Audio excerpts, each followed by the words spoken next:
Hello everyone. Before you get into the video, I just want to say there were some complications with the audio when I was recording, and actually I even found out when I was editing the video already, so I didn't really notice it. I tried to re-record some of them, but I tried to also increase the volume for some of them, but I think there's still some words that didn't get picked up, so I apologize for that. I try to be better in the next video for Mikoto and Kotoko, but yeah, enjoy the video. I appreciate it. Thank you.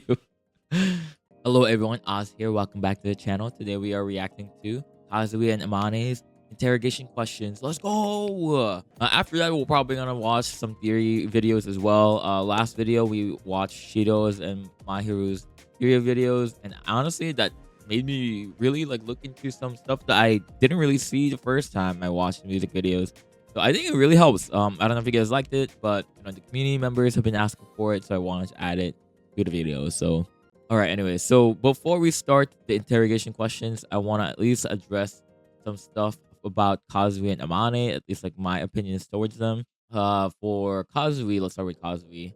I think he's still one of my favorite characters in Milgram. I don't know if that's gonna change in the next trial, but at least for now, I do like Kazui. I feel like he has the most tame case out of all of them. I know they're all murders, so I wouldn't really say they're pretty acceptable, but at least comparing all 10 of them, I think he has the most tame. I don't know, maybe my opinion will change as well after the third trial, but I just don't know why he gives this vibe that I don't know. There's certain doubts in my head about Kazui at the moment. I just feel like at least what I said literally a minute ago, I feel like it's too tame. It reminds me of how I felt about Kotoko. The first time I met Kotoko, that's why she became my favorite. Kind of main character energy and things revolve around him type of thing. When I say him, I meant Kazui. So I don't know why that doubt is kind of floating in my head. I know that the third trial is probably going to reveal a lot of things about Kazui, and that mystery kind of scares me because I feel like that's definitely going to make or break if I do like Kazui as a character or not. But baited us so long, kind of how his character in Case is. It's been 2 trials and I still am pretty clueless. I feel like a lot of the characters, I already have this established kind of thought about them, especially after the second trial. Kazui still remains a mystery, which is too long, right? And that's kind of how his case revolves, because case revolves around baiting you until the end, right? And I feel like that's what happened with his ex-wife.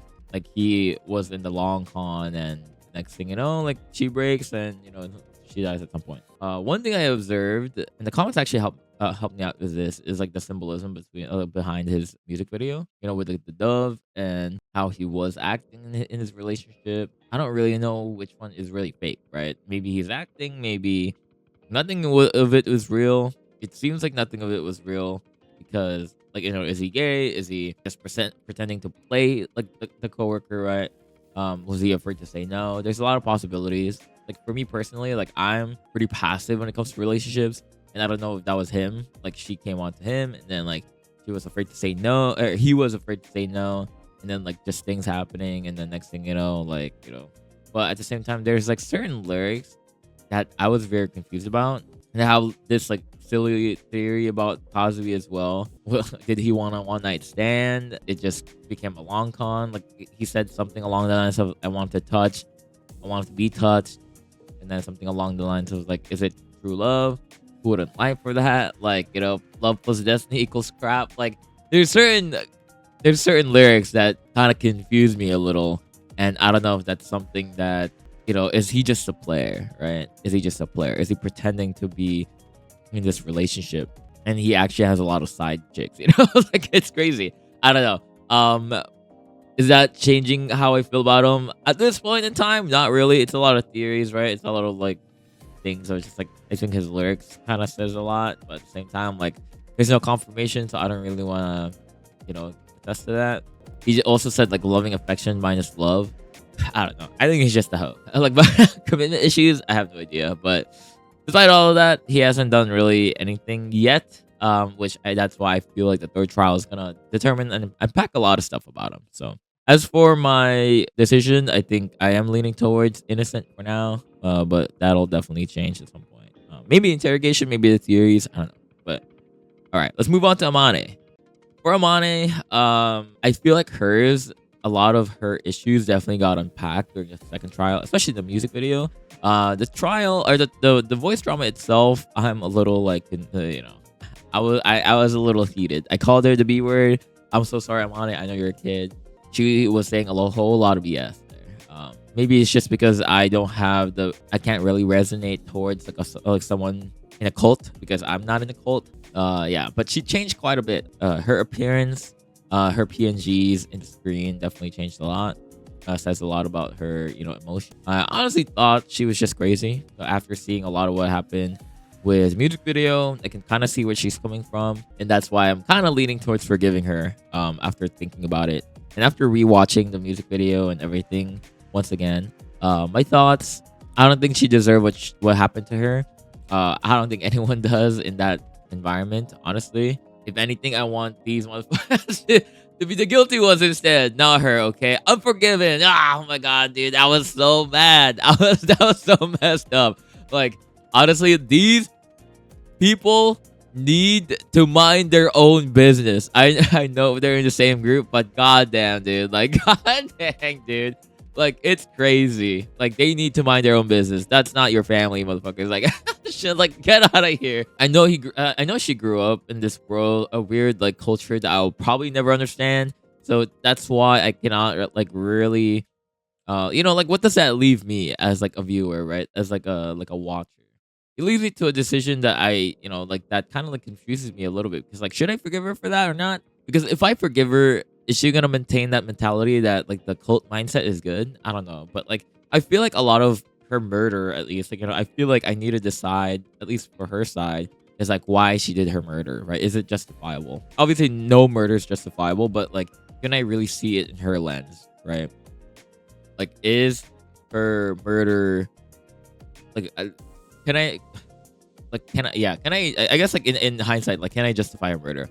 In like a simple term, I guess I can, because like, I guess like based off of what I understand from the music video, she murdered her parents because of what happened to the animal, right? Like the animal, or at least like what happened to the animal, and then after that, like the post animal scenarios. So on TLDR, if you guys haven't watched it, or at least like if you watch it and you just need a reminder, I guess it's a sin to help an animal in need with her cult. And she saw the animal injured, and then she helped it, and then some weird cult members like saw that and then reported to her parents, and then her parents like punished her, and then they even like kind of sprayed her with water like a cat, I guess. I don't know if this is symbolism for that. Killed the cat after that, and she went on this kind of like, I don't know if it's like a rampage, but she kind of went on the Lulu land. Next thing you know, she beat up the parents with her baton. Like, I don't know if that's also symbolism. I don't know if that's actually what happened, but it's kind of weird that she was a band member, and then they kind of just like whacked her parents with like a baton stick or whatever. That's kind of like the TLDR of it. I do think it's just justifiable. I've seen a lot of anime that like like some person kind of like killed the animal, and everyone goes on rampages for it. So I don't want to say it's justifiable, and she could get scotch free, but at the same time, like the parents had this weird way and can't really see outside of their own mentality, that they had to like punish their daughter in such a brutal way and kill the animal. Like, dude, just like tell her to like stop doing that. And I don't know, I feel like once parents kind of like have their own set ways, it's a little like sensitive way of thinking. Like even Haruka has some kind of like parental abuse in a way, like negligence, right? And then this one is like quite the opposite. It's like they're not negligent. They're like way up into your face about their way of thinking, and it's also it's like the 180 of Haruka's case. And they ignore you. You go on a rampage. They put too much effort and attention to you. You go on a rampage. You have to be in the middle ground. And I'm kind of leaning towards forgiving Amane, which if you watch my voice drama reaction, I was like leaning towards like not forgiving her, like for real, like not forgiving. I did not like her as a character, but like after seeing all of that in the music video, I can definitely sympathize with her for sure. Like murdering the cat is one thing, but like punishing your own daughter and like doing all these things to kind of like police her was so crazy. Like I wouldn't I wouldn't already forgive the killing the cat. The abuse was like on a whole nother levels. Yeah, I think I can definitely sympathize with Amane and like definitely leaning towards forgiving her. So yeah, but anyways, let's move on to the interrogation question. All right, let's go.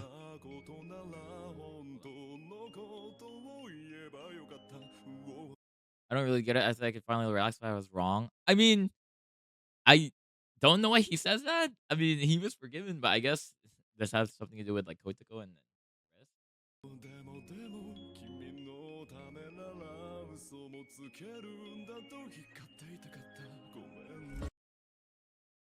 What?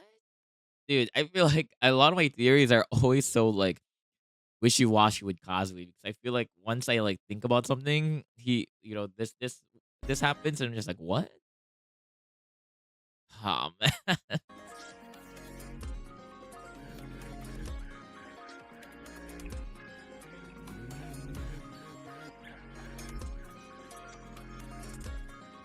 See, why is this quoted?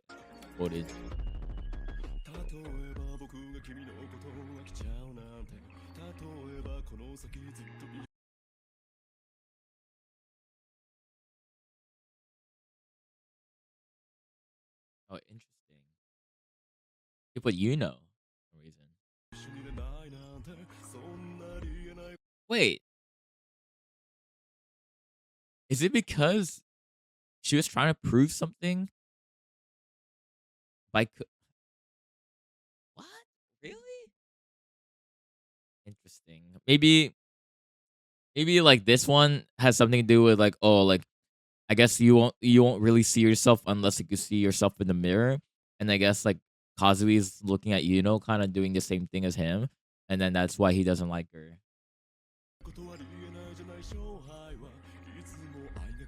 But was he like paid or something for that?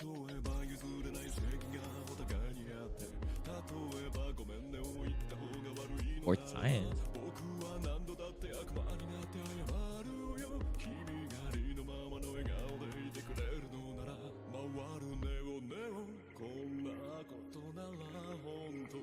Why does he want that?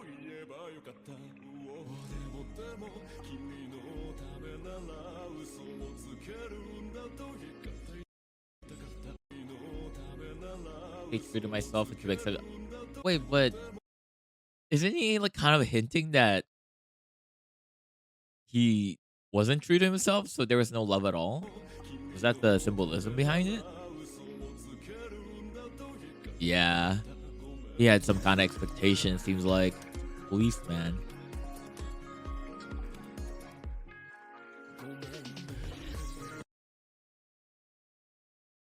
Wow, no answer for that question.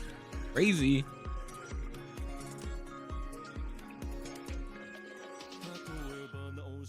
You could be reborn when you still choose to be yourself.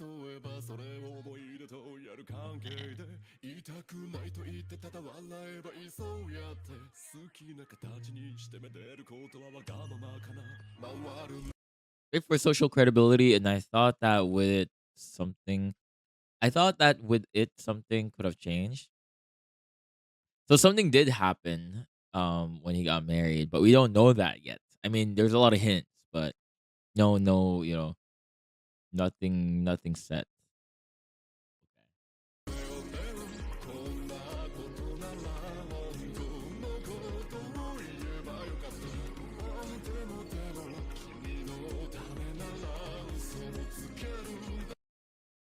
I suppose you're actually feeling guilty, even though it's all my fault.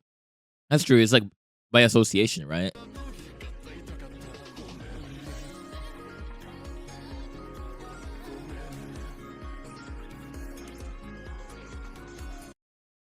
When did you meet your first love? Maybe it was a teacher of mine.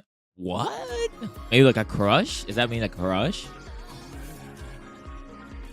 Is there anything you wish your parents would have done? I wish I was born in a way that didn't have me suffering. Man, don't we all? Yeah, that's kind of sad. Probably from expectations, especially with like a something like a strict like a policeman as a dad. How do you feel about not being liked? So he wants to be liked. He wants to fit in. What a foolish decision. Oh, Eh. Even how she writes is kind of pretentious, I feel.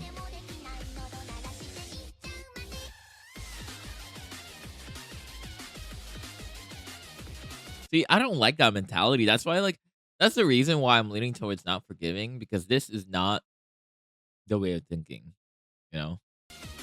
Like, I feel like it wasn't the victim, like the parents too, or maybe multiple people.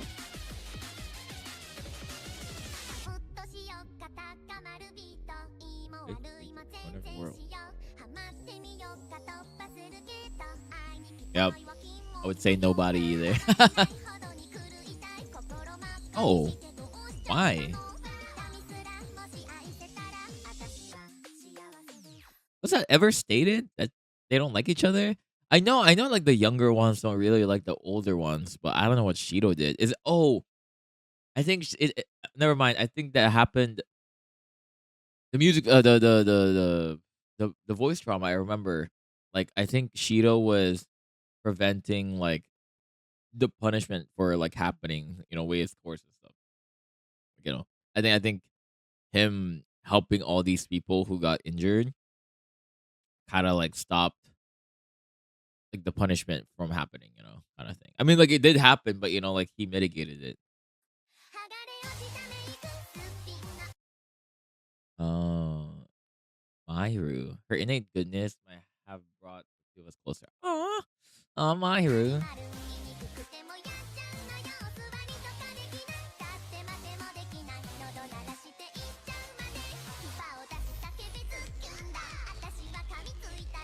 I like these versions, even Kazui's earlier.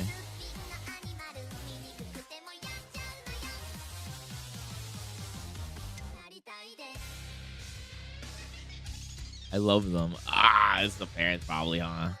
I didn't even know actually. I mean, it happened at her place, so I'm guessing it's the parents, but I think that's just like my assumption right now.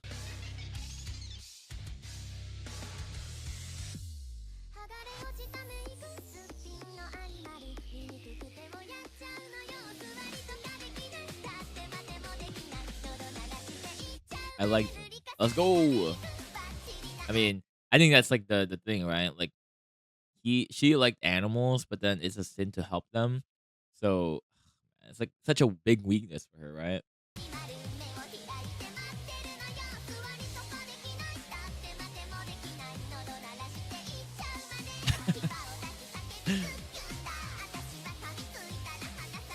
See, I feel like wouldn't she also not like Kazui because Kazui's case is basically about lying?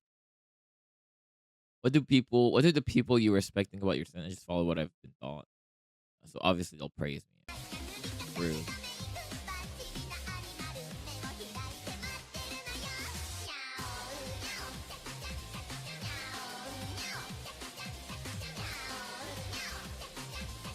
There must be someone that's chosen for me. That's weird.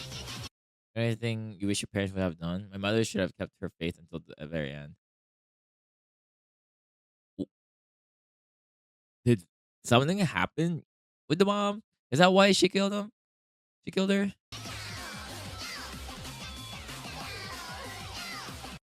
Like that was the punishment, I guess?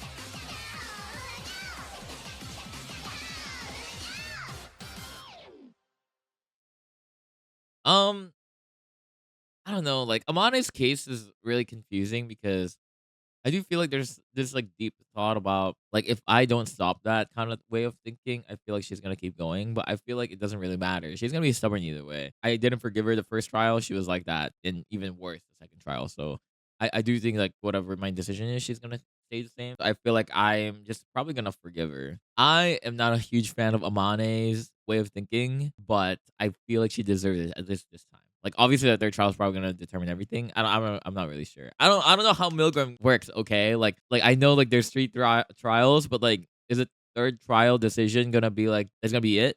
Is it gonna be like if you don't forgive them, they're gonna die or whatever, or they're already dead? I don't know. Anyways, let's watch the theory videos, and see if I've missed something. And actually, maybe it'll help me decide once and for all what I feel about Kazui and Amane. I feel like Kazui might not change. I feel like I'm gonna forgive him either way. But like Amane is still on the fence. Like I feel like there's times when I'm like, oh, like let's forgive her, and then not forgive her, and then forgive her. So let's go. Okay, so these these videos are actually fairly long, 16 minutes. Both actually 16 minutes for both. So I'm a little worried about that. The last few ones were a little short, so maybe I'll probably cut the reaction of this one. I don't know. Maybe I'll cut the other one too. But anyways, this is Kazui. This is made by Napkin again. Kazui beat the cheating allegations. Let's do it. Wait, really? Hello everyone. I'm back and I missed you all and Milgram so much. Now was the best time to rise back from the dead because new Milgram content.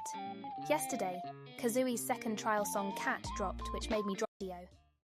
Sorry, it's a little long. Sorry, Napkin. Just like Mappy and her nameless boyfriend, Kazui and his wife Hinako are both victims of their relationship. Kazui went along with the feelings of Hinako without actually knowing his true feelings. We know that Hinako first had a crush on him, and when he noticed that he just went along with it. See, that's actually what I thought. Like, I feel like he was very passive in regards to like watching or having relationships. So he kind of just wanted to like please them, right? Because it's like, oh, this is gonna be easy. But I guess like he never really liked her back, and he just wanted to like make her happy or whatever. I don't know. We can see in the car scene he drives to her direction without looking what's in front of him, as if he is not thinking about the future consequences. The dove at the beginning represents their relationship. A dove is the symbolism for freedom, purity, and love. They are used a lot for weddings as decoration. And before anyone asks, no, he did not literally eat a dove. Please don't let this be like the Mappy Rat situation. What actually happened with the dove will be explained later on. Now, I feel like their relationship was really rushed. That's why there was not enough time for Kazui to realize this is not what he wished for. Yep. In this part, we can even see that his wife is way more happy and excited about the wedding in contrast of Kazui. Yeah. His expression feels more like his usual neutral expression. Here, I tried to mirror his half to see his complete face. I'm so sorry for the jump scare. Here I tried to fix it. As you can see, he looks quite neutral about it. Not gonna lie, he even looks like he is in pain. Also the possibility that he was trying to be normal. And that's why everything feels so rushed.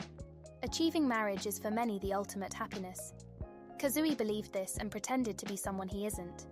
This backfires at the end. Also, by marrying her, he thought he would be able to suppress his guilty desires. What these desires are will be explained in the next segment. Now, a while after the marriage, that's when he realized that is not what he wants.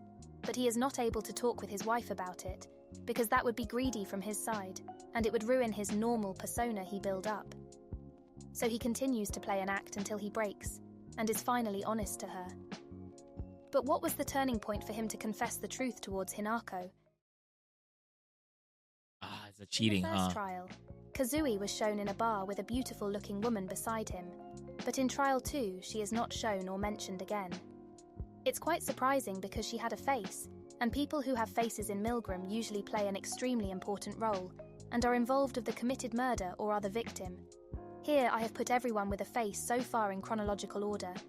As you can see, only a handful of people were worthy enough to receive a full face.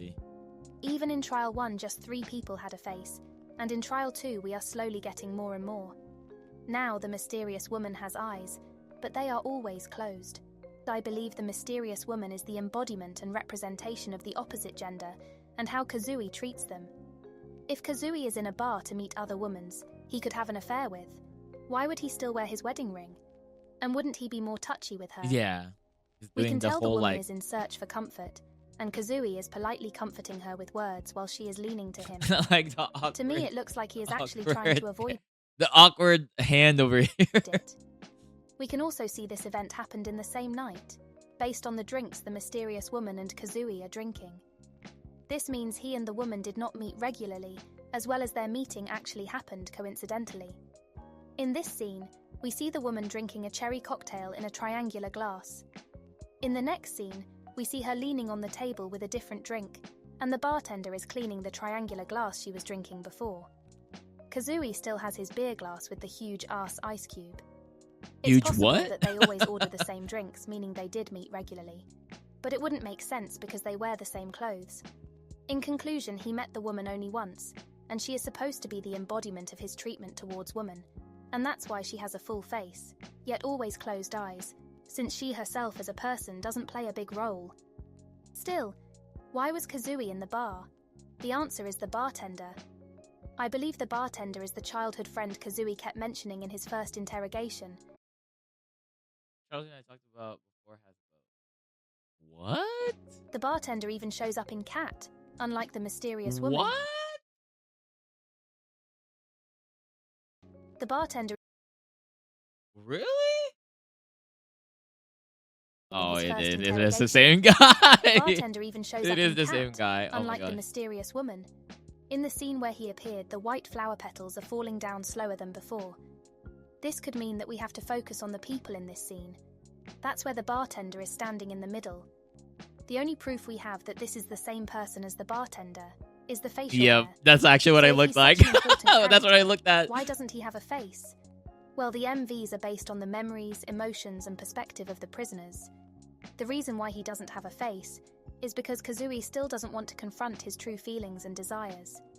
Kazui feels guilty due to his desires, and even says he can't be normal because of it. Here, he is in the bar again with his wedding ring and different clothes. The way he describes being drunk sounds very off, as if he is acting. It feels like he is playing drunk to test the waters and back down immediately if he doesn't get the result or reaction he wanted. So in this part, he talks with someone and confesses his love to them. The way he confesses is very different and quite weird. He describes love as like. Wait, he said that during as the if he would explain it to someone music and video? try to make them understand I do that not it's remember just not that. liking as a friend, but way more and even romantically. In that moment, Kazui is not even looking up. Instead, he looks down to not see the possible disgusted expression of the person he just confessed to. Right after this scene, we get this shot of Kazui smoking for the very first time in the MV, and with a dark expression. Oh, because The lyrics in this part said, "I just wanted to ask, so it's out in the open." To me, it sounds very like as if someone just came out of the closet. Also, because of his dark expression and him smoking for the very first time, I believe he got rejected by the bartender in a very hurtful way. Smoking makes your body die slowly. That's what Shidu is doing to himself, so I wouldn't be surprised if Kazui had the same reasons. Something I would like to add is this part of the Trial 1 MV. In this scene, Kazui in suit is looking directly at Kazui in casual clothes and is kind of motioning him to do something. His head is moving to the direction of the bartender and the mysterious woman. It looks like Kazui in suit is motivating Kazui to confess his Okay, love that's and try kinda his trippy. chance. Kazui in casual looks in this moment very emotionally touched until he realizes the green apple is right next to him. I think it was at that moment Kazui built up the courage to confess to the bartender. The green Dang, apple this is has actually appeared hella regularly helpful. in both MVs. It represents not only Kazui's desires, but also the forbidden fruit. Oh, yeah, okay. The forbidden fruit comes from the biblical story of Adam Yep. and Eve, Yeah. and it grows in the Garden of Eden. They were forbidden to eat the fruit, but they still did.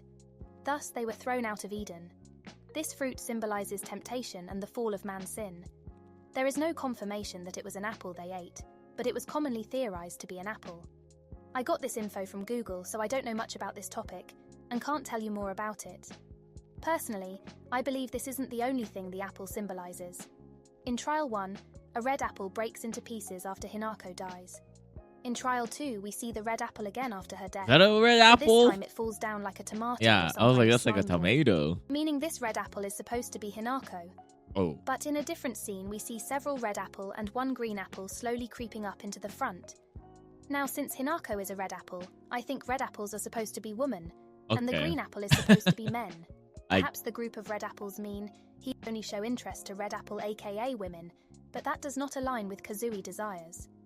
Also, if he takes a bite out of the green apple, he would be thrown out from Eden, just like Adam and Eva. The Eden we are talking about in this case is the society. Taking a bite out of the green apple would mean giving in into his desires. And as we can see in half, he did bite into the green apple. Something I would like to add is Dang. what he said in his first I'm interrogation. not gonna lie to you, that's pretty clever. I don't know. Like, this analysis video is pretty good. Shout out In to question 4, Napkin. he mentions that his family is not proud of him and even find him embarrassing. In question 9, he describes his family structure only consists of him. Question 9 could mean that he saw his wife as family, and after her dead, it's only him now. but I believe his actual family disowned him after finding about his sexuality, which is kind of similar to getting thrown out of Eden. As if he got thrown out of his family. It would also explain why they're embarrassed and not proud of him. Now this scene is a reference to René Magritte's painting, The Son of Man. According to Google, the painting touches on what we see and what we do not see, the visible that is hidden and the visible that is present. The apple in The Son of Man only slightly covers the face of the man.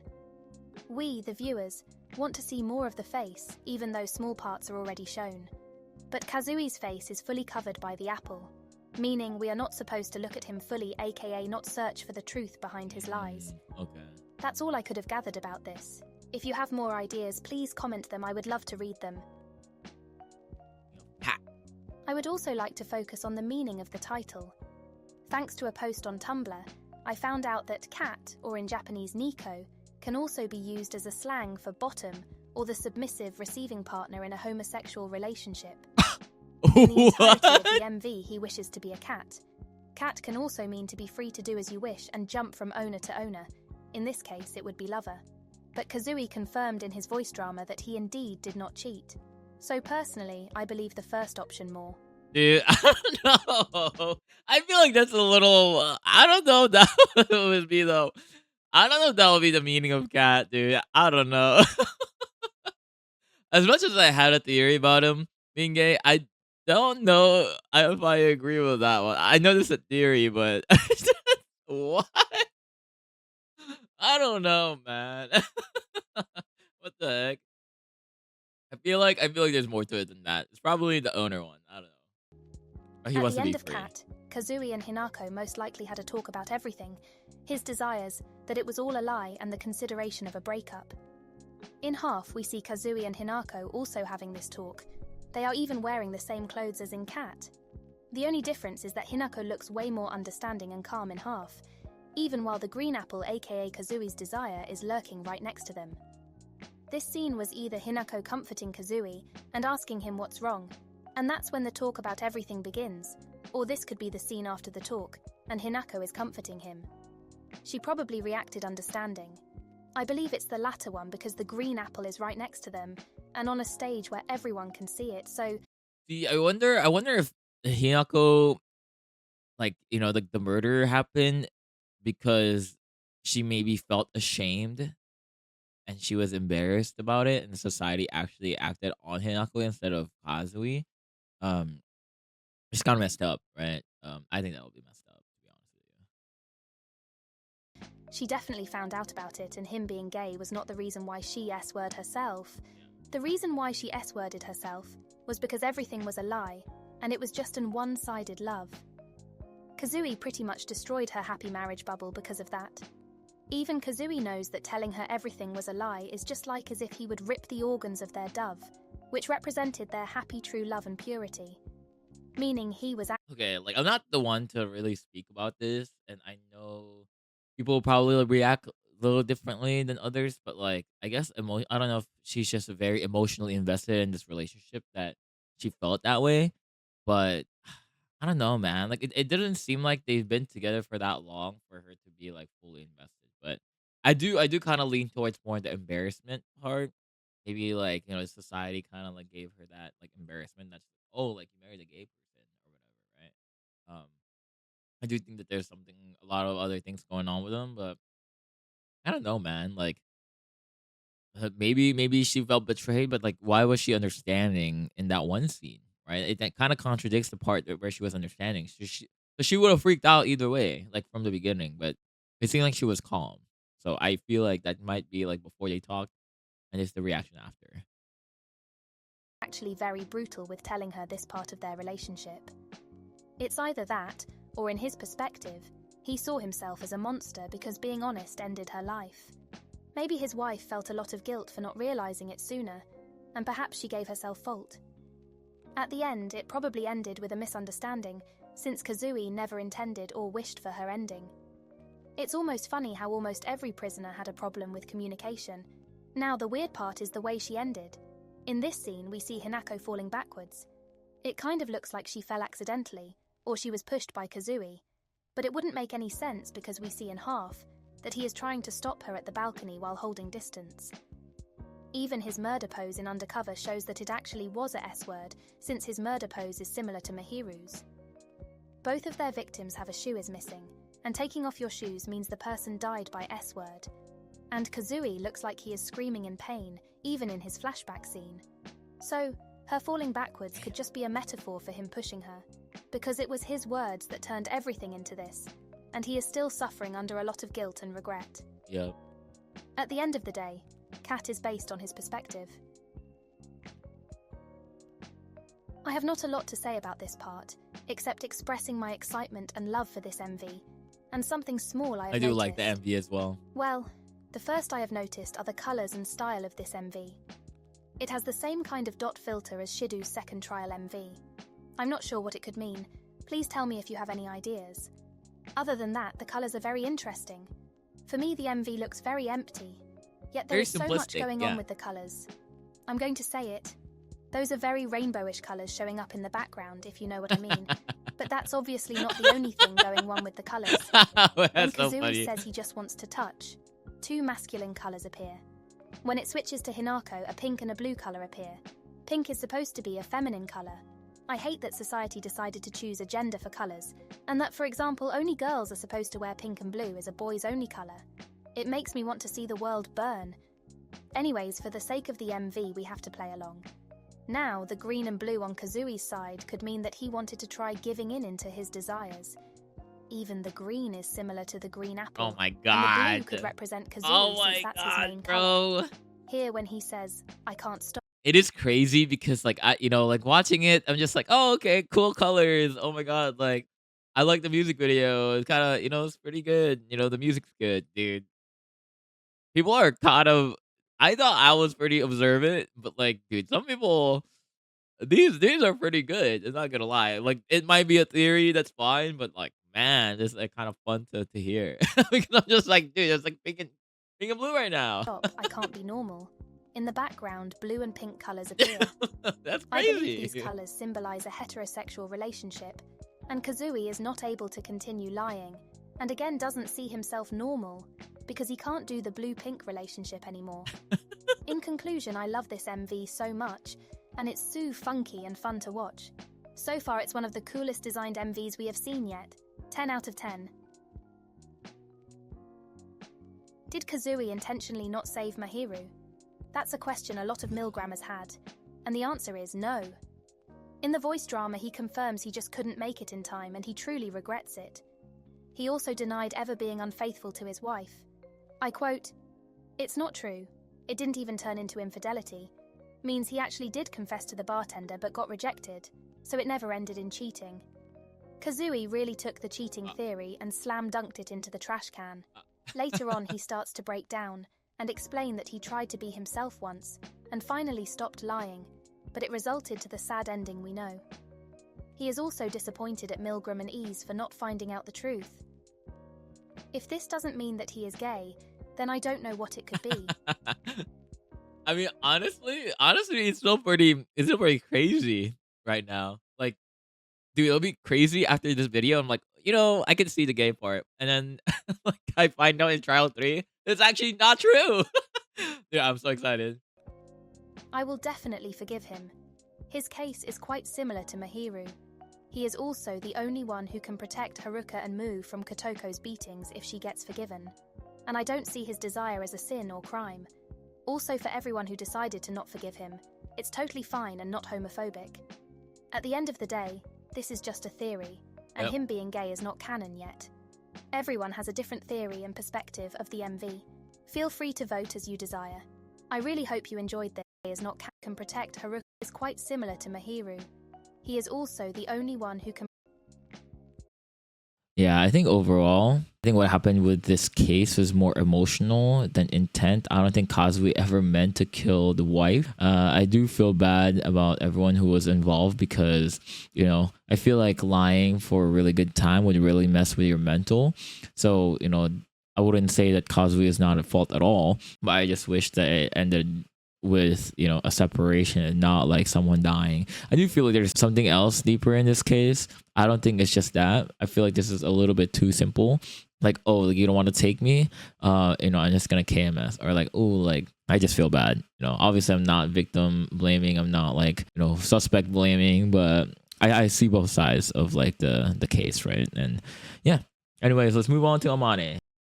Hello, everyone. All right, Milgram shout out to finally- Napkin for this video. Link below. Video. The mascots in the Amane The army. cult Okay. uses 4 mascots for advertisement. The first one is Gachata, the serious robot; Yuri, the compassionate big brother; Rione, the healthy tomboy; and at last, Gozake, the mysterious monk. Are those like publicized somewhere, or is it more of like just a symbolism of like what they look like in the video? Because it I don't know if I just like the first music video was just kind of overwhelming just because I didn't really know what to look for. But yeah, I guess that's like a detail for sure from Amane that I didn't really consider. I'd say the first 2 aren't as important as Gozake and Rione. After everyone was introduced in Magic, we see what their occupation is in the cult right after. Except for Rione. Right after she was introduced, the cat gets accidentally hurt. I think it was intentionally. Just like Amane intentionally meeting the cat, it was all planned to see what Amane is going to do. It's like a Also, test. I don't think the mascots are based on certain members of the cult. They represent the general idea of the members, but more about that later. After a member saw her, he immediately reported it to her mother. Normally, when something is out of the ordinary, it should be immediately reported to the higher members in the cult. Yeah, I guess like my point earlier about them minding their own business. It's like one of those everyone, I don't know, like living in fear that they're gonna get exposed. It's kind of one of those communities. Ooh, that's not very healthy. I don't know. It's just like you just have to keep constantly worrying that someone's gonna like rat on you. It's kind of He crazy. reported it personally to the mother, because Amane's father is an important figure in the cult, but not a founder. Ooh, in this ugly world, please. Oh, I see. I'd say Gozake is the most important yet most hated mascot by Amane. Not only does the colour blue appear a lot in the MV which represents him, but she fears his torture method the most. He's also the only one who wears a religious robe like seen Catholic priests wear, meaning he is the one most connected to the religion behind the cult. In the Amane army march, there are clouds following her. These clouds represent the cult watching her even in her mind. They are even round, meaning Amane never really saw them as any kind of form of danger. In the march, every Amane has their own flag with a mascot on it.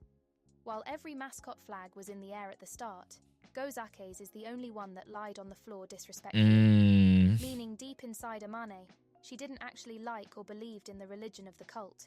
His flag appears again, but this time Amane throws it high up to supposedly catch it again, but failed to do so. Not only that, but the flag aka Gozaki hurts her, meaning... Dang, that's actually so many details that I didn't even consider. I feel like I was so focused on a lot of the visuals outside of this, like cloud, I don't know, like happy area that she had, and I kind of focused on the real life stuff that happened. But I honestly love this video so far. Oh my god. Anything related to him only brings pain. Hence, even the whole MV is in a blue tone and it's raining a lot. It shows how depressing Amane's environment is. After Amane failed to catch the flag, the leader of the march, Amane, who has already been brainwashed into following every step of the cult, gets really angry and punishes her. Even leader Amane believes she herself deserves this punishment. In Magic, we see that every mascot has their own way to punish someone. Rione's to electrocute them, Gachata's to verbally assault them, Yuri's to physically assault them, and Gozaki's to drown her in ice-cold water. So, when Amane, who carried Gozake flag, accepts to receive Yuri's kind of physical punishment, she starts to look even more terrified when she realizes it's actually Gozake's drowning punishment. Even while she is drowning, she is trying to grab to Gozaki's flag again to apology. It then cuts back to the reality, where she gets punished with water by her parent. Dang. Honestly, I don't know if this is a theory or it's already like canon, but god dang, I actually like that. Like I definitely did not even consider any of those details in any analysis just because I didn't put two and two together, but that was good. Thank you. It's pretty helpful. I've seen a lot of people mentioning that Amane killed her father and yada yada. There are a lot of evidence that it was not the father, but instead it was her mother. Evidence 1. In trial 1, she said her father is currently on a trip for the cult. Evidence 2. On the door of her house are several papers hanged up, and on one of them is a paper that said, "Come to Yuichi Momose lecture." Evidence 3. If you have Milgram Premium, you have access on seeing some behind the scenes of the MV and being able to have early access. I don't have the premium account, but I stumbled on a leak of the behind the scenes on TikTok. And in one scene, when her parent pulls out a taser, the animators wrote down "mother's hand," meaning it was always Amane's mother who has been torturing her. Her prison card and flashback also shows a bath. I mean, I think even when I was explaining it earlier, it seemed like it was the mom, but maybe I was just kind of assuming that moms usually would handle like a daughter, I guess. I don't know. Where the supposed murder happened. The floor tiles in the flashback look like the usual tiles bathrooms have. The bathroom in the prison card doesn't necessarily look like the room we saw in the MV, but it's a shot from a different perspective. In the flashback, we see a person laying dead on the floor. This is definitely Amane's mother, and her laying on the floor is similar to the last scene we saw in the MV. We also see in the parade that Amane is twirling the baton really amazingly, without any mistakes and hesitation. And then there is suddenly blood on the baton. I think someone in the chat or the comments actually pointed this out, but I'm just like, how do you even see that when you're just kind of twirling it? And then there is suddenly blood on amazingly, without any mistakes and hesitation. I guess, like you can kind of see like some kind of detail on it. But yeah, someone in the comments said that. In the real world, I believe Amane beat her mother to death with an umbrella. Something funny I have noticed is the rain in the flashback. Before watching the MV, I thought it was actual rain. Oh, whoops, sorry. But afterwards, it's actually Amane spraying water from the shower head on the dead body, just like her mother did in this scene. Ooh. I believe Amane did not only beat her mother with an umbrella to death, but also use the same torture methods that her mum and cult used to punish someone. Dang. So far, we have not seen the faces of her parents, even though they are quite important to her and her murder. We have only seen the hands of her mother and nothing else, not even hair or her back. We only see her hands because there is nothing else Amane has or wants to remember of her mother. It was always her hands, and the physical violence and torture she used with them. Amane never has seen her with her eyes. The same goes for the father. He is mostly always on a trip for the cult, so much that even Amane doesn't remember how he looks like, even if there is a picture with his face glued on the door. Actually, let's talk more about her father, Yuichi Momose. Her father is definitely a member of the cult, and he goes to trips for the cult. We are not sure if he is one of the founders, but he holds lectures for other adults. He is speaking about topics like how to spend time with your family, protect your home from worldly temptations, how to get along with your neighbours, and have respect for general medical facilities. I believe the latter one seems to be contrary to what Amane said.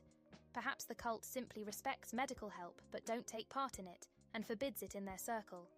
But outside of it, they don't hate it openly, just ignore it. Protect your home from worldly temptations. Sounds to me like not owning a TV, and not condone to any other form of entertainment outside the cult. We see Amane watching TV at the end of Magic. I believe every cult member has a TV, but it only broadcasts the programs the cult has prepared. What Amane was watching at the end was a children's show, made by the cult that presents their beliefs and teachings. Meaning Ryan, you said something? Not actual people. They are just characters created for advertisement, and to attract as many children and families as possible. Also, I don't think having their own TV program is the only thing the cult owns. I believe they also run a private school for the children, based on Amane's and the girls' uniform. A private school is quite expensive, and based on what kind of living conditions Amane and her mother live in, they wouldn't be able to afford it unless... Yeah, honestly, I also noticed that, but I also don't know, like, I guess how much private schools are usually in other countries. I know in the US and even in the Philippines when I lived there, it is definitely like expensive. So I could have assumed, but yeah, I was just like looking at her apartment, and I was just like, oh, it doesn't seem like it's like a private school kind of apartment, you know? It was run by a cult, and members crazy. had free access. It just shows that Amane's entire environment consisted of the cult. There was no way a 12-year-old like her would have been able to escape. There are just a few lyrics I want to talk about. Sounds like an opening for a radio station or morning TV broadcasting. This could be the opening for the children's show I have just mentioned. Those are like a lot of words. I believe this is meant to everyone who is stepping out of the line in the cult. Seems like a bedtime story told to kids, so they follow every rule or the monsters will hurt them. That's quite terrifying to tell a 12-year-old. Yep.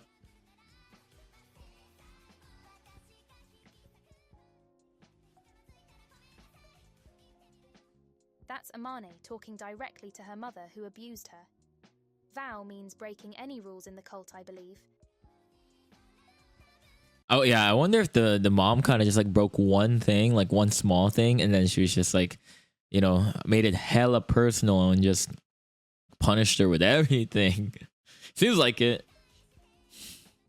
That's Amane talking directly to S and us who didn't forgive her.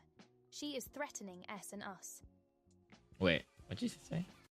For the monsters will vow means breaking directly to S and us who didn't forgive breaking any Amane. That's Amane. See, I think that's one reason why I'm kind of like scared. I don't want to like vote her not forgive just to retaliate. I do personally feel like she got kind of screwed over when she was a child, right? I mean, she's still a child technically, so I do think that she kind of got messed by her environment. Talking directly to S and us who didn't forgive her. She is threatening S and us. Are things that her mother probably said to her, and Amane is now repeating them to her. This actually makes me want to cry. Amane is reminding her mother how she was begging for forgiveness, but was ignored by her. And now that her mother is apologizing as well, Amane is now ignoring her and reminding that she suffered way more. After the cat was killed, that's when her defense mechanism is turned on. According to Google, a defense mechanism is an unconscious psychological operation that functions to protect a person from anxiety-producing thoughts and feelings related to internal conflicts and outer stressors. She actually gives herself fault for not following the cult since the start and for always doing mistakes. Not only that, but she sees the murder of the cat as a sin as well. Since she doesn't know who did it or who snitched on her, she gives her the mother fault for everything. She probably believed it was her mother who put these things on display as well. So after she killed her mother, why didn't her unwavering faith stop? Like I have mentioned before, it's her defense mechanism. She is a 12-year-old girl who grew up in an unhealthy environment with an abuser as parent all by her own. She had no other way to escape but to fully believe in the beliefs of the cult and to reason her murder against her abuser as a responsibility. Yeah, I think both this one and the second one. I think this is the first one, right? Because of the picture. But this one and the second interrogation, it does say that she didn't really feel remorse because she's kind of just following the cult and their beliefs, you know? A natural obligation of her cult. That's why in the voice drama she explains that she wasn't brainwashed. Instead, she wants to believe in her cult. It's like a cult. Voice drama was so scary yet so hilarious as well. Like I was scared for 1 second and suddenly at the next laughing my arse off because S and Amane are acting like siblings bickering. Like I was not accepting it at all. When talking about herself, Amane says we instead of I. This resulted from the verdict she received in trial 1. I think when she attacked S with the scissors, she hoped to actually getting through the barrier. Because she wasn't Amane yet, she was. She also refuses to acknowledge being brainwashed and that she herself made the decision to still believe in her cult. S says they understand but they won't acknowledge her beliefs, and that they would give a proper verdict if they find more about her.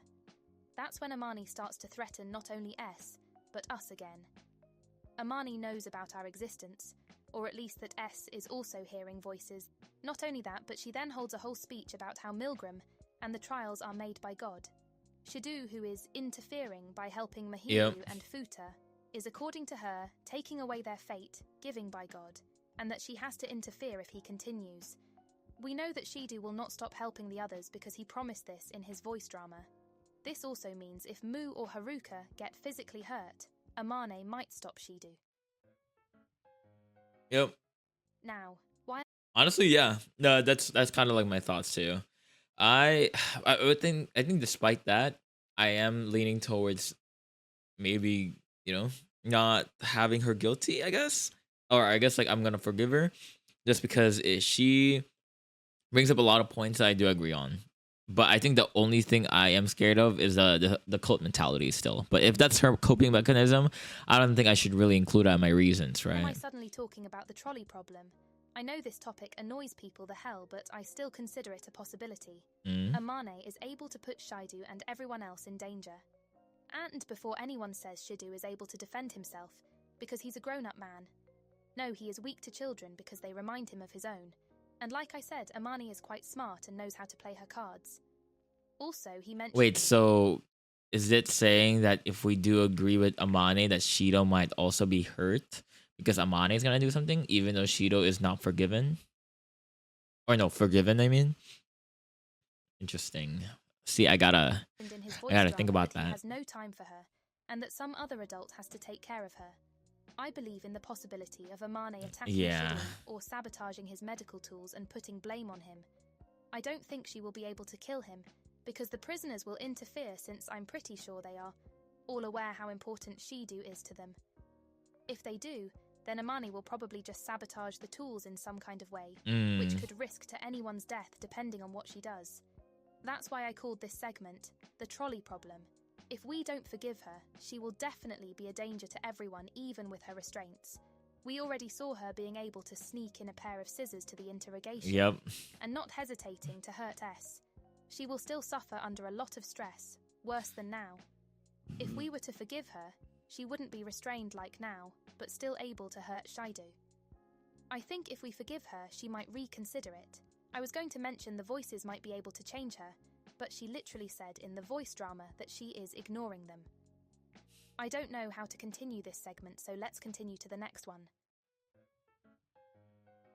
Just like the title... Yeah, I think now that this video kind of brought it up, I am a little worried about my decision with Amane. I think that's why I'm like kind of neutral, like in the middle, just because I don't want to reassure or like back up any ideas of Amane hurting other people, especially Shido, right?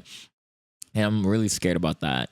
I feel like if I forgive her, then she's just like, well, now you agree with me, then we should stop Shido, and then she's gonna like take matters in her own hands. But I don't know.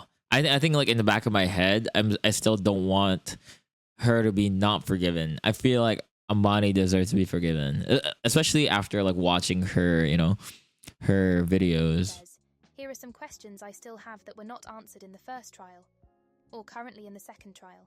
Does her mum actually believe in the cult, or is just using it as a reason to hurt her? What is the meaning of the reoccurring rainbow? Why is the little girl carrying a balloon with her? Could the balloon mean that they are new to the cult? Or to go door to door to advertise the cult? When will Milgram finally stop hurting innocent animals? Was Amane's family in other cults before? Or what do the missing stickers mean? Were the stickers removed so that no child has an individual identity? Is Amane's dad cheating on her mum? It would be another reason why her mum is hurting her out of anger.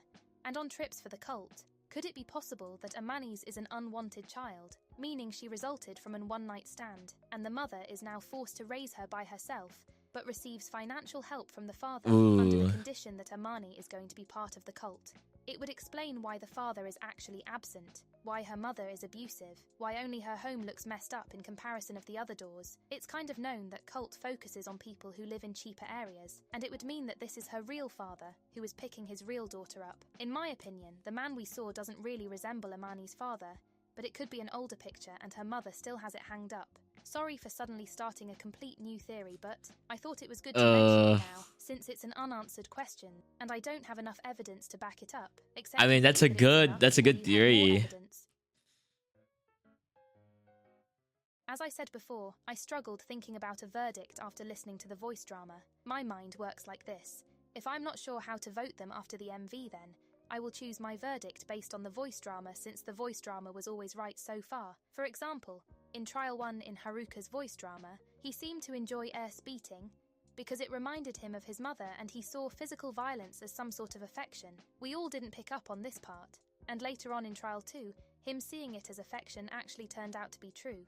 Amane being able to sneak in scissors during the interrogation and not hesitating to kill someone might be foreshadowing to what might happen in trial 3. Also, Amane is ignoring the voices in her head. Whatever we say to her will not be heard. Maybe it will change after we forgive her. In conclusion, it's really hard to make a decision, but I'm leaning to forgive her. Yeah. I mentioned some things that speak against it, but I trust Amane to not actually do it after she isn't in any emotional stress anymore, after being forgiven. I trust the other prisoners as well to defend Shido if it does happen, and seeing what she had went through makes me want to forgive her more. I think overall giving her a judgment is just like what her parents did to her. Also, I can't wait to read the answers in the interrogation because it could change my verdict after reading her answers. I better hope you all question her things that could help us in some kind of way. The same goes to Kazui. We need every clue possible. Other than that, that's my verdict until something in the interrogation happens. Thanks for watching. Yeah, I feel like this video definitely covered a lot of things that I was like questioning and covered things that I wasn't even aware of. I feel like it didn't really help me with my decision for Amane, because I am leaning towards forgiving her, but like the possibility of hurting Shido, I feel like either I forgive her or not, kind of like what the video said. I feel like she's gonna try and do something to him anyways. So I feel like I should forgive her instead to mitigate any anger or anything like that. I think the only thing I'm worried about is if she, I don't know, like she's in the Lululand again. I don't know. But anyways, thank you guys for watching. This is really fun. I actually love these like theory craft videos. I don't know if Trial 3 is gonna have them, but yeah, I'm gonna try to finish this one and then do the last 2 soon, just so I can start on Trial 3. I know that there is Kotoko soon, as according to some of the people in the community. So I'm probably going to do the reaction and do my verdict video. I feel like I don't know if I really need a verdict video, but at least like I want to watch the verdict video and kind of like put my thoughts into it. But yeah, I'll see you guys later and have a good rest of your day, I guess. Thank you for watching. If you like this video and reaction videos, please like, comment, and subscribe. I'm trying to do more than Milgram, but I feel like that's when I actually get more time in my hands. I do have a VOD channel for my Twitch streams, and yeah, I'll see you guys later. Goodbye.